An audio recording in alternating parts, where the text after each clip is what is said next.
இந்த பாடசாலை உபகரணங்கள் ஒன்றும் இல்லை பிள்ளைக்கு விடுறதுக்கு. அதால பிள்ளைய பாடசாலைக்கு விட இல்லை. முதலும் பிள்ளைகளை கொடுத்துட்டு பாதிக்கப்பட்டிருக்கிறேன். இந்த பிள்ளையோ செல்ல விட்டுட்டு என்னால் யோசிச்சு அழுதுட்டா மருத்தம் கூடி நான் செத்து போயிடுவேன் ஐயா. நேரத்துக்கு செத்து போயிடுவேன். தங்கச்சி படிப்பீங்களா? எல்லாமே வாங்கி தந்தா நல்லா படிப்பீங்களா? படிச்சு என்ன வருவீங்க? டாக்டரா வருவீங்களா? ஷுவரோ? நல்லா படிப்பாவா? சொந்தங்கள் எல்லாருக்கும் வந்து வணக்கம். இப்போ நாங்கள் கிளிநொச்சி மாவட்டத்தில் எள்ளுக்காடு என்ற இடத்துல நிற்கிறோம். இன்றைக்கு ஒரு குடும்பத்தை எதாச்சியாக தேடி போய் ஒரு கஷ்டப்பட்ட குடும்பத்தை அவங்களுடைய கஷ்டங்களை வெளியே கொண்டு வரணும்னு சொல்லி இந்த இடத்துல நோக்கி வந்திருந்தாங்க. வந்த நேரத்தில் ஒரு வாடகை வீட்டில் வாடகையில் ஒரு சொந்தக்கார வீட்டில் கணவர் பிரிஞ்சு போன நிலைமையில் ஒரு 12 வயசு மதிக்கத்தக்க ஒரு பெண் பிள்ளையை வச்சுக்கொண்டு ஒரு அம்மா படுற கஷ்டம் எங்களுக்கு தெரிய வந்திருந்தது. அதை பார்த்திங்கன்னு சொன்னால் அந்த பிள்ளைக்கு ஒரு உடுப்பு இல்லை, உணவு இல்லை அப்படின்ற ஒரு சிச்சுவேஷன், மிகவும் ஒரு கவலையான ஒரு சூழ்நிலையில் அந்த குடும்பம் இருக்குது. அப்போ இந்த குடும்பத்தோட இப்போ கொஞ்சம் கதைச்சிட்டு வந்தேன், அவங்கள விஷயங்களை விசாரிச்சுட்டு வந்தேன். சரியம்மா உங்களோட விஷயத்தை வெளியே கொண்டு வருவோம், வீடியோ மூலம் கொண்டு வருவோம்னு சொல்லி போட்டு தான் இப்போ இதில் நின்று கதைச்சி கொண்டிருக்கிறேன். இப்போ இந்த நேரம் அந்த குடும்பத்தை வெளியே கொண்டு வர போகிறோம். அதில் இந்த குடும்பம் இனி இல்லைன்னு சாப்பாட்டுக்கே கஷ்டப்படுற ஒரு குடும்பமாக இருக்குது. நீங்கள் இந்த வீடியோ ஃபுல்லாக பார்த்தீங்கன்னு சொன்னால் உங்களுக்கே அந்த விஷயம் எல்லாம் தெரிய வரும். கட்டாயம் இப்போ அவரோட கதைச்ச வரைக்கும் எனக்கே கண்கலங்கிற ஒரு சூழ்நிலையில் வந்தது. இந்த வீடியோ பார்த்தீங்கன்னு சொன்னால் கட்டாயம் உங்களுக்கும் கண்கலங்கலாம். அப்படி கவலைப்படக்கூடாதுன்னு நினைக்கிறவங்க வீடியோவை பார்க்காதீங்க. இந்த குடும்பத்தினுடைய கஷ்டத்தை பார்க்கணும்னு நினைக்கிறவங்க இந்த வீடியோ பாருங்கள். அது மட்டும் இல்லாமல் ஜெர்மன் நாட்டில் இருக்கிற எங்களுடைய ராஜன் அண்ணா இந்த குடும்பத்துக்காக 10,000 ரூபா நிதியை ஒதுக்கியிருக்கிறார். இப்போ அடிப்படையாக அவர்களுடைய உணவு தேவைகளுக்கும் அந்த பிள்ளையினுடைய உடுப்பு செலவுகளுக்காகவும் படிப்பு செலவுகளுக்காகவும் அந்த பணத்தையும் கொடுத்து இந்த குடும்பத்தினுடைய பிரச்சனையை வெளியே கொண்டு வர போகிறோம். அந்த அடிப்படையில் ஜெர்மன் நாட்டை சேர்ந்த எங்களுடைய ராஜன் அண்ணாவுக்கு நன்றியை தெரிவித்துக் கொள்கிறோம். தொடர்ச்சி எங்களை வீடியோவில் இணைஞ்சு கொள்ளுங்கள். வாங்க. வெள்ளத்துக்கால போராக்கள் மாதிரி ஜீன்ஸை ஏற்றி விட்டேன். கால் கொஞ்சம் மெச்சொண்டு விளையாடியெல்லாம் போனதால். அம்மா வணக்கம். ஒரு கதிரை தான் இருக்காம்மா? ஒன்று தான் இருக்கா? சரி இல்லை ஓகே. நீங்கள் நின்று தாய்ப்போம்மா. இப்போ என்ன நீங்கள் இருங்கம்மா, இப்படி இருங்க. சரி தங்கச்சி வணக்கம். சுகமாக இருக்கிறீங்களா? வாங்க கிளம்பி வாங்க. என்ன பேர் உங்களுக்கு? ருக்ஸிகாவா? எத்தனை வயசு உங்களுக்கு? 11. எத்தனையாம் தரம் படிக்கிறீங்க? 6ஆம் ஆண்டு. சரி, அப்பயே நீங்கள் பள்ளிக்கூடம் போகல? சப்பாத்துகள், புத்தகங்கள், உடுப்புகள் இல்லை. உங்களுக்கு ஒரு பாடசாலைக்கு செல்லக்கூடிய ஒரு உபகரணங்களுமே இல்லையா? இல்லை. சரி, மற்ற கதை கேட்க பயப்படாதீங்க அண்ணா. என்ன பயப்படாதீங்க. என்னென்ன உங்களுக்கு நீங்கள் உண்மைக்குமே என்ன விஷயங்களை அனுபவிக்கிறீங்களோ கஷ்டங்களை அதை மட்டும் சொல்லுங்கள், பயப்படாமல். என்ன பதட்டப்படக்கூடாது. சரியாம்மா வணக்கம். சுகமாக இருக்கிறீங்களா? ஓம் சோமா இருக்கிறேன். உங்களுக்கு என்ன பேரம்மா? எனக்கு இந்திராணி. எத்தனை வயசாம்மா உங்களுக்கு? 48 வயசு. 48 வயசா?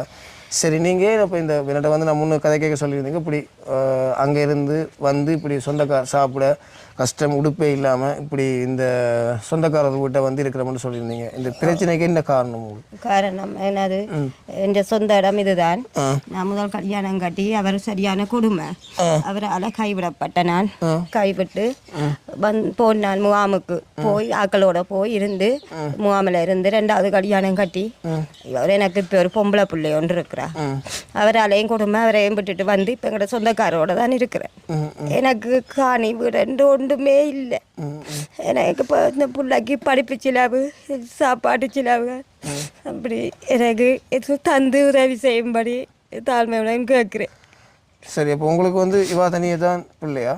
இவா ஒரு ஆள் தான். இப்போ முதல் 2 பிள்ளைகள் செல்லில் சேர்த்துட்டுது. அது முதல் திருமணத்தில் இருந்ததா? முதல் திருமணத்தில் 2 பிள்ளைகள் 2 பேருமே செல்லில் சேர்த்துட்டு 2 பேருமே செல்லில் சேர்த்துட்டுது. அப்படியா? பட்டு வாழ்க்கை செத்தது செல்லில். நான் அப்படியே முகாமில் இருந்து ஆக்களோட போய் முகாமில் இருந்து தான் 2வது திருமணம் செய்தேன். அப்போ திருமணம் செய்து வவுனியாக்க இருந்தேன். இவா ஒரு பிள்ளை இருக்கு 11 வயசு. அவரும் சரியான குடும்பம். அவரையும் விட்டுட்டு நான் வந்துட்டேன். இப்போ எங்களோட சொந்தக்காரோட தான் இருக்கிறேன். அவை சாப்பாடு பாக்கினேன். எல்லாத்தையும் அவைகிட்ட கேட்க இயலாது. அவைக்கும் கஷ்டம். அவையும் என்ன தந்த எல்லாமே பார்க்க இயலாது. அதால எனக்கு ஒரு வீடு, எனக்கு காணி வீடு எதுக்குமே இங்கே இல்லை. எனக்கு பிள்ளைக்கு படிக்கிறதுக்கும் படிப்பிக்கிறதுக்கும் எந்த ஒன்றுமே இல்லை. சரி, இப்போ நீங்கள் பிள்ளைய பாடசாலைக்கு விட்டு இப்போ எவ்வளோ காலமாகுது? பாடசாலைக்கு பிள்ளைய விட்டு இப்போ இந்த லீவு விட்டதுல இருந்து லீவு விட முன்னுக்கே பிள்ளைய விட இல்லை மறைச்சிட்டேன். இந்த பாடசாலை உபகரணங்கள் ஒன்றும் இல்லை பிள்ளைக்கு விடுறதுக்கு. அதால் பிள்ளைய பாடசாலைக்கு விட இல்லை. எனக்கு பிள்ளைக்கு படிக்கிறதுக்கு சாப்பாடு நிவாரணம், பிள்ளைக்கு சைக்கிள்கள், பாடசாலைக்கு ஏதாவது தந்து காணி எனக்கு காணி இல்லை, கொண்டு ஒரு நிரந்தரமாக ஒரு வீடு இல்லை. இங்கேம்மா இப்போ ஒரு சின்ன ஓரளவு நீங்களும் தங்கச்சியும் வசிக்கக்கூடிய மாதிரி ஒரு சின்ன அளவு காணி துண்டு வாங்குறா என்ன விலை வருது இதுக்கு? என்ன விலை வருமெண்டு எனக்கு இந்த நிலைமையை பற்றி தெரியாது. அது இந்த நீவே கேட்டால் தான் தெரியும். இந்த இதுக்குள்ள இந்த என்ன விலையம்மா?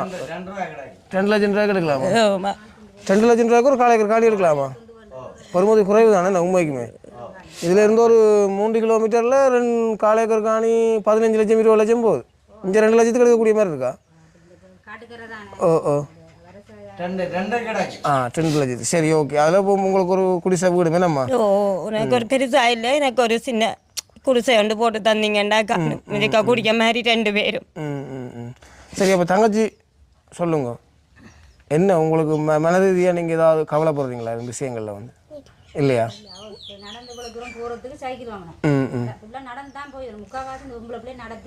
நடத்தி விட அதான்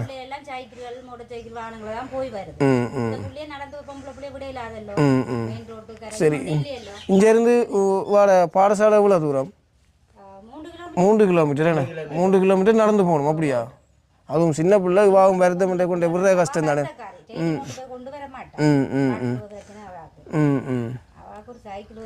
இப்போ இவாக்கு நாங்கள் ஒரு சைக்கிள் ஒன்று எடுத்து கொடுத்தாமா இவா ஓடுவாவா? சைக்கிள் முதலாவது ஓடுவீங்களா? தங்கச்சிக்கு சைக்கிள் எடுக்க தெரியும், ஓட தெரியுமா? ஓகே. வெள்ளை யூனிஃபார்ம் இருக்கா? இல்லையா? பாடசாலை உபகரணங்கள் சப்பாத்து ஒன்றுமே இல்லை. அப்போ எல்லாமே வாங்கி தந்தால் பள்ளிக்கூடம் போவீங்களா? உண்மையாவா?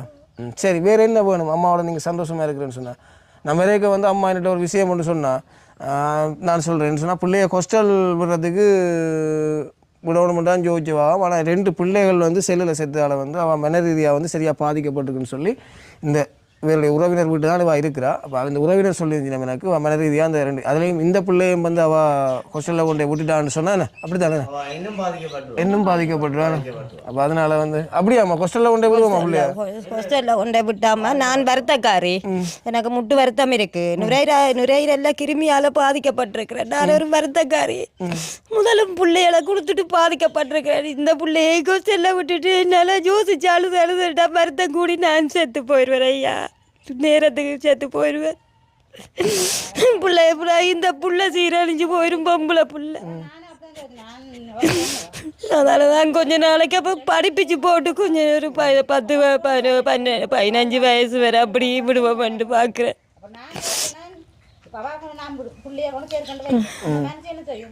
நான் இருக்க ஒரு மாதிரி இருக்கு. நான் வேலையில் வட்டியில் போனே ஜோதி மனுஷன் இன்னும் வருத்தங்கள் கூடுமொழிய இந்த புள்ள கைக்கே இருந்தா அந்த புள்ளையோட யோசனை வேற, மனுஷன யோசனை வேற. ஏதோ கஞ்சை குடிச்சாலும் இவங்களோட குடிச்சு கொண்டு இருக்கா அந்த இருப்பா. புள்ளைய மாட்டேன்னு சொல்லிட்டு அவ சொல்லுவா. நான் தான் போய் நான் மனுஷன் நான் எனக்கு எந்த அளவு இந்த பிள்ளைக்கு நான் பாக்குறேன். ஆனா உங்களுக்கு இப்படிதான் தெரியாது, உதவி திட்டம் இருக்கானே எனக்கு தெரியாது. நான் சொன்னேன் நீங்க அப்படி போக வேண்டாம், நான் கஞ்சை குடிக்கணும், அதை மாதிரி உங்களுக்கு உங்க பிள்ளைக்கு கஞ்சி தரேன். எனக்கு எந்த அளவு என்னவோ செய்து இந்த பிள்ளைய நான் இந்த லீவுக்கு பிறகு பள்ளிக்கூடம் சேர்க்கணும்னு சொன்னேன். என்னமா செய்வேன்? நீ ஒரு புத்தகம் எடுப்பேன், ஒரு சப்பாத்து ஒரு சட்டை துணி எடுத்துருவேன்.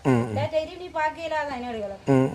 அந்த பிள்ளைய கூட நான் தான் போய் நான் நிற்கிறேன். அவ பாவம். இப்போ என்னென்னு சொல்லி பார்த்தீங்கன்னு சொன்னால் இந்த அம்மா படுற கஷ்டத்தை வந்து இந்த குடும்பம் தான் வந்து இவைகளுக்கு இப்போ வரைக்கும் வந்து தாங்கள் குடிக்கிற கஞ்சியில் வந்து இந்த பிள்ளைக்கும் இந்த தங்கச்சிக்கும் வந்து கொடுத்துன்னு வராங்க. இப்போ இதில் நிற்கிற அம்மா தான் வந்து இந்த குடும்பத்துக்கு வந்து தாங்க குடிக்கிற கஞ்சியோ என்னவோ அதில் வந்து ஒரு கொஞ்சத்தை கொடுத்து இந்த குடும்பத்தையும் பார்த்துட்டு வராங்க. அப்போ ஹாஸ்டல் சேர்க்கிற அளவில் என்னென்ன நடந்தது? என்னண்டா ஒரு 1.5 மாதம் கழிஞ்ச வீட்டு வந்தவா வந்து இப்படி சொல்லுவான். எனக்கு முதல் மனுஷனும் இப்படி மாவனா தெரியும் தானே. 2வது நான் கல்யாணம் செய்தேன். அங்கேயும் எனக்கு ஒரே பிரச்சனையும் அவருக்கு முதல் மனுஷன் பிள்ளையா இருக்குது. என்ன வேலைக்காரி மாதிரி தான் மாடு மேய்க்கிறது, அது ஒழுங்கான உடுப்புகள் துணிக்கிறேன். இந்த பிள்ளையுமே என்னையும் பார்க்குறே இல்லை, வேலைக்காரி மாதிரி தான் என்ன வச்சிருக்கிறேன். அதனால நான் இங்கே வந்துட்டேன். எனக்கு ஒரு பிடிச்ச சோறு தருவியோ கஞ்சி நீ குடிக்கிற கஞ்சனை எனக்கு தாண்டு கேட்டவா. நான் பிரச்சனை நானும் 3 பிள்ளை வச்சிருக்கிறேன். உங்களுக்கு எனக்கு எந்த அளவு நான் செய்வேன். நான் பேர் சொன்னா நான் உன்னோட இருக்கிறேன், இந்த பிள்ளைய ஹாஸ்டலில் செய்கிறேன்.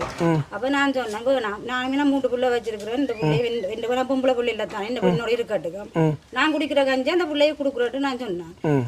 அவ முதலும் 2 பிள்ளைய இழந்தவா. அப்போ இந்த பிள்ளையும் விட்டுட்டு அவாக்கும் வருத்தம்.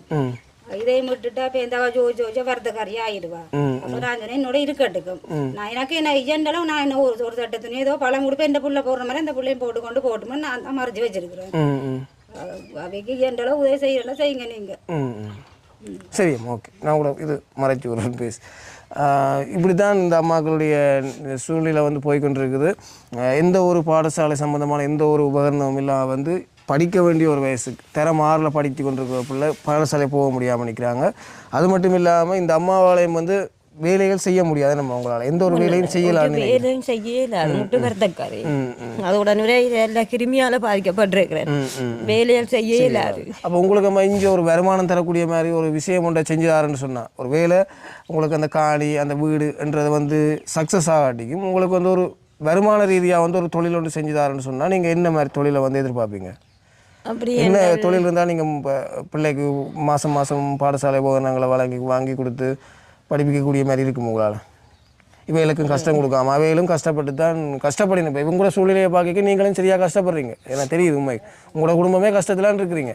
அதில் இவையிலையும் வச்சு நீங்கள் சாப்பாடு கொடுக்குறன்றது உண்மைக்கும் ஒரு கஷ்டம் தானே. எவ்வளோ காலத்துக்கு கொடுக்கல நீங்கள் சாப்பிட்றதெல்லாம் கொடுப்பீங்க இல்லைன்னு நான் சொல்ல வரையில. அப்போ இவாக்கு ஒரு தொழில் ஒன்றை செஞ்சு தந்தால் இவா எந்த ஒரு இது உங்களுக்கும் ஒரு இதுவும் இல்லாமல் உங்களுக்கும் சப்போர்ட் பண்ணலாம். இவ்வளோ காலம் நீங்கள் ஒரு அந்த மாதத்தில் உதவி செஞ்சு கொடுத்துருக்கீங்க, ஒரு வேலை செஞ்சு கொடுத்தா எந்த மாதிரி தொழில் உங்களால்? கடை மாதிரி போட்டால் தான் இல்லாமல் இங்கே சரி வேறு இந்த கடை இருக்குன்னு நினைக்கிறேன். சனத்தொகையும் குறைவு என்ன இருக்கு?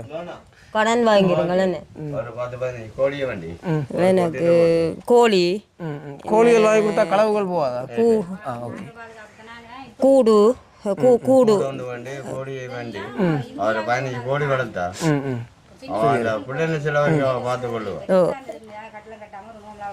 நீங்க கோழியும் கூடும் தந்தீங்களா? நான் அதுல இருந்து முட்டையை விற்று ஏதாவது இந்த பிள்ளைக்கு படிப்பிச்சில பார்த்துக்கொள்வேன். அதான் இப்போ சொந்தங்கள் வந்து என்னென்னு சொல்லி பார்த்தீங்கன்னு சொன்னால் திருப்ப சொல்கிற விஷயந்தான். இவர்கள் வந்து தங்களுடைய கணவரை வந்து இப்போ கணவர் வந்து சித்திரவதை அப்படி தானேம்மா கொடுமை அப்படியா கொடுமை போட்டு வருத்துவார் கொடுமை.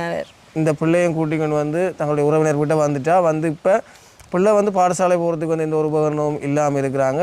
அப்போ என்னட்ட வந்து ரிக்வஸ்ட்டாக வச்சது வந்து ஒரு சின்ன காணியும் ஒரு குடிசை வீடு தான் கேட்டிருந்தேன். இல்லைன்னு சொன்னால் பிள்ளையும் வளர்ந்துட்டு வராள், அவளுக்கு நாளைக்கு அவள் வளர்ந்த அப்புறம் வந்து அவாக்குன்ற ஒரு இது இருக்கத்தானே பண்ணுமே.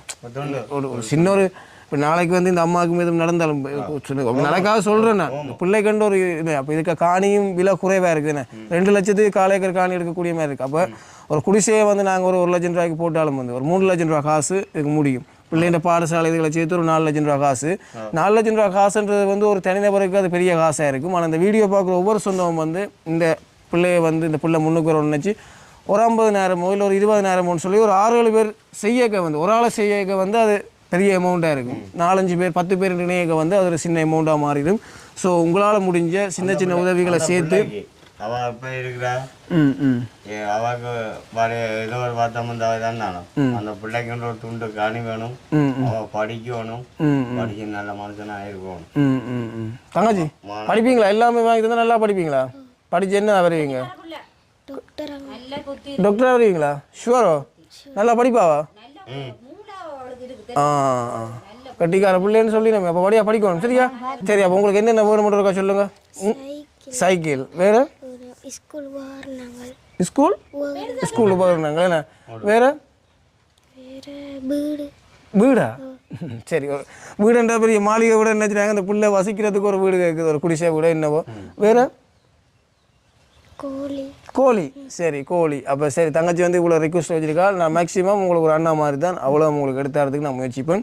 இப்போ என்னென்னு சொல்லி பார்த்தீங்கன்னா தங்கச்சி ஜெர்மன் நாட்டில் இருக்கிற ராஜன் என்னான்னு சொல்லி இப்படி நான் முதல் கட்டமாக போகிற குடும்பங்களுக்கு வந்து 10,000 ரூபா காசை கொடுங்கன்னு சொன்னால் நாங்கள் இன்றைக்கு நான் வந்து உண்மைக்குமே அம்மா ஒரு நேரம் சாப்பாட்டு கஷ்டப்படுறாவா இல்லையா?